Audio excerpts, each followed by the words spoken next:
Under water golden train. एक गांव में सुधाकर अपने परिवार के साथ रहता था। उसको नई नई ट्रेन ड्राइवर की नौकरी लगी थी। घर में इस बात की वजह से सब खुश थे। उसकी पत्नी नंदा उसे कहती है। अच्छा हो गया कि आपको नौकरी लग गई। इसके बाद से मुझे उस पड़ोसन से कुछ उधार मांगने की जरूरत नहीं पड़ेगी। हाँ नंदा, और हम अपनी बेटी को एक अच्छे से इंग्लिश स्कूल में पढ़ाएंगे। इस तरह से उन दोनों की बातें चल रही थी कि तभी उनके दरवाजे पर जमींदार आता है। सुधाकर और उसकी पत्नी बाहर आते हैं। तब जमींदार कहता है, सुना है कि तुम्हें ट्रेन ड्राइवर की नौकरी लग गई है, पर तुम ये बात भूले तो नहीं कि तुम्हें तुम्हारे पिताजी का कर्जा भी उतारना है। जमींदार जी, मुझे सब याद है। आप चिंता ना करें, मैं महीने के महीने आपको बराबर से ब्याज दिया करूंगा। ब्याज और नगद दोनों ज्यादा है, कैसे उतार पाओगे? अगर तुम मेरे पास काम किया होता तो मैं तुम्हारा सारा कर्जा माफ कर दिया रहता। एक बार मेरी इस बात पर भी सोच कर देखना। जमींदार ऐसे कहकर वहां से चला जाता है। तब नंदा सुधाकर से कहती है, अरे ये जमींदार कौन से कर्जे की बात कह रहा है? किसने लिया था कर्जा जमींदार से? तुम्हें नहीं पता, बहुत साल पहले मेरे पिताजी ने माँ के इलाज के लिए जमींदार से कर्जा लिया था। ये लो, मैं यहाँ अच्छे दिन के सपने देख रही थी, पर मेरे सारे सपनों पर पानी फिर गया। ऐसे कहकर नंदा अपना सर पकड़ लेती है। सुधाकर कर्जे के बारे में सोचते हुए अपने काम पर चला जाता है। उसे समझ में नहीं आता कि आखिर जमींदार उसे कौन सा काम करवाना चाहता है कि जिससे उसका सारा कर्जा माफ हो जाएगा। सुधाकर को जमींदार के पास काम करना बिल्कुल भी मंजूर नहीं था। कुछ दिन बीत जाते हैं। एक बार की बात है, रात के समय सुधाकर रेलवे स्टेशन से वापस घर जा रहा था कि तभी उसे जमींदार और जमींदार के आदमी नदी के किनारे कुछ बातें करते हुए दिखाई देते हैं। तब सुधाकर सोचता है, अरे जमींदार इतनी रात यहाँ नदी किनारे क्या कर रहे हैं?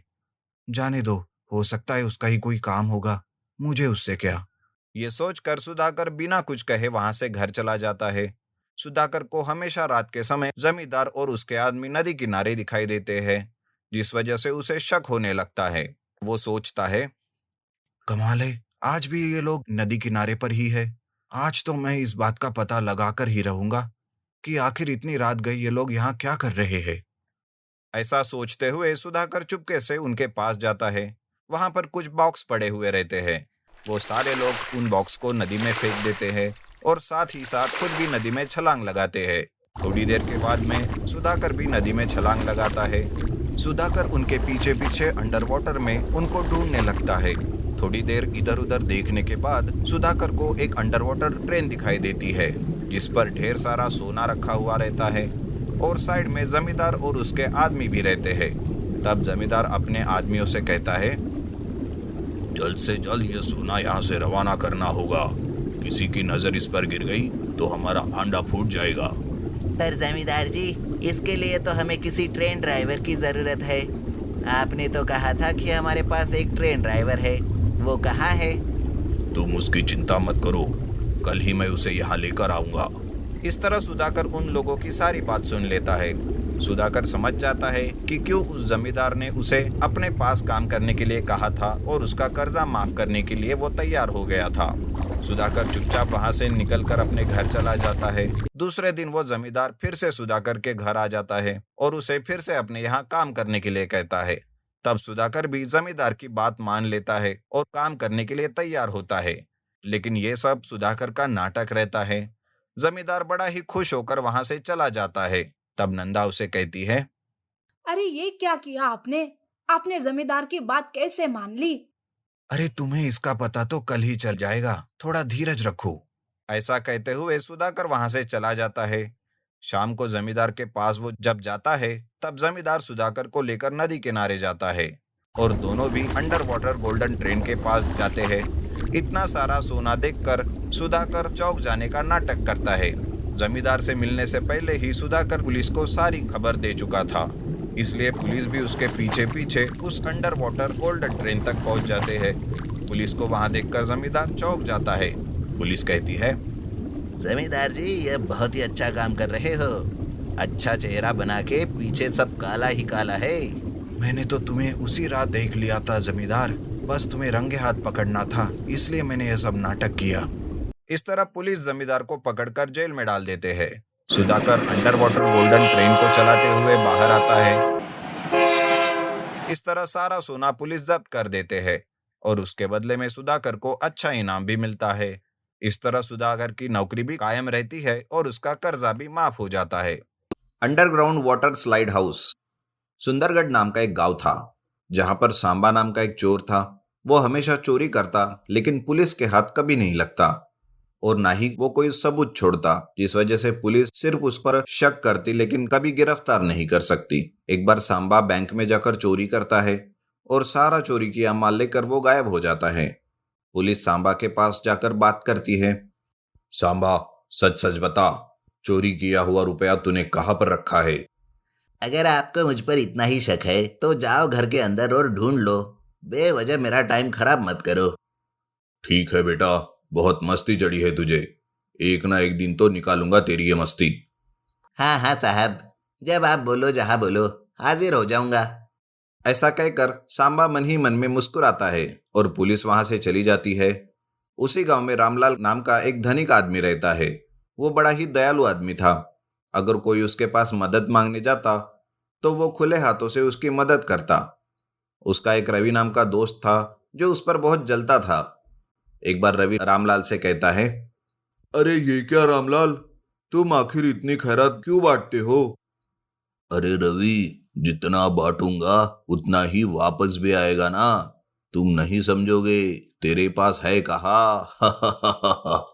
ये सुनकर रवि को रामलाल पर बहुत गुस्सा आता है और वो मन में ही कहता है, देखना रामलाल, एक दिन तेरा ये सारा धन मैं कैसे गायब करता हूँ। ऐसा सोचकर वो सांबा से मिलता है और उसके साथ एक प्लान करता है।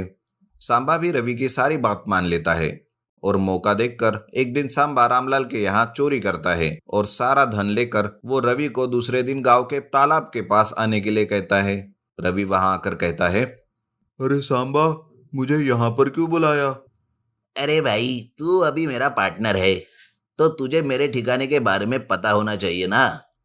अरे लेकिन यहाँ इस तालाब के पास ही क्यों? अरे वही तो बता रहा हूँ। वो देखो, वो स्लाइडर देख रहे हो तालाब में, वो सीधा तालाब के अंदर जाता है और वहीं पर है मेरा सीक्रेट अंडरग्राउंड वाटर हाउस, जहां पर मैंने अपना सारा चोरी किया हुआ माल छुपा कर रखा है। अच्छा अच्छा, तो ये बात है, चलो फिर चलते हैं। यह कहकर सांबा और रवि दोनों एयर पंप लगाते हैं और उस स्लाइडर से अंडरग्राउंड वाटर हाउस में जाते हैं। उस अंडरग्राउंड वाटर हाउस में जाकर रवि एकदम चौंक जाता है। वहां पर सांबा ने चुराया हुआ ढेर सारा रुपया होता है। इधर पुलिस के पास रामलाल जाकर कंप्लेंट करता है कि उसके घर में चोरी हो गई है। पुलिस को तब भी सांबा पर ही शक होता है। पुलिस अपने काम में लगती है। वो उस दिन और रात में रामलाल के घर जितने फोन आते हैं और वहां से किए जाते हैं उनको ट्रैक करने की कोशिश करते हैं, लेकिन कोई भी संदिग्ध नहीं मिलता। सिर्फ रामलाल के दोस्त रवि के ही फोन के सिग्नल एक तालाब के पास मिलते हैं, जिस वजह से पुलिस रामलाल से पूछती है, देखिए रामलाल जी, किसी भी संदिग्ध आदमी का फोन ट्रैक नहीं हुआ। सिर्फ एक रवि नाम के आदमी का ही फोन गांव के तालाब के पास ट्रैक हुआ है। क्या आप इस बारे में कुछ बता सकते हैं? जी, वो तो मेरा दोस्त है, लेकिन कुछ दिनों से मेरे दान करने की वजह से मुझ पर काफी नाराज था। पूछ रहा था कि सारा रुपया ऐसे दान क्यों करते हो। यह सुनकर पुलिस थोड़ी सक्रिय हो जाती है और जहां रवि के फोन का सिग्नल मिलता है उस तालाब के पास जाकर देखते हैं, लेकिन छानबीन करने के बाद भी उन्हें कुछ नहीं मिलता। फिर उस दिन के बाद पुलिस रवि के फोन पर निगरानी रखती है। वो कहाँ जाता है, किससे मिलता है, कहाँ मिलता है। तभी एक दिन रवि सांबा से फोन पर बात करता है और ये बात पुलिस को पता चलती है। पुलिस को शक होता है कि जरूर रवि का सांबा से कोई संबंध है। पुलिस उसे पकड़ती है। बताओ रवि, तेरा और सांबा का क्या चल रहा है? कुछ नहीं साहब, आप किस सांबा की बात कर रहे हो?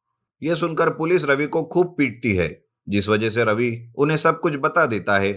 पुलिस जल्दी से उस तालाब के पास जाती है और एक आदमी को एयर पंप पहनाकर उस तालाब में स्लाइडर से नीचे भेजती है और उन्हें अंडरग्राउंड में एक वाटर हाउस मिल जाता है, जहां पर सांबा ने सारा रुपया छुपा कर रखा होता है।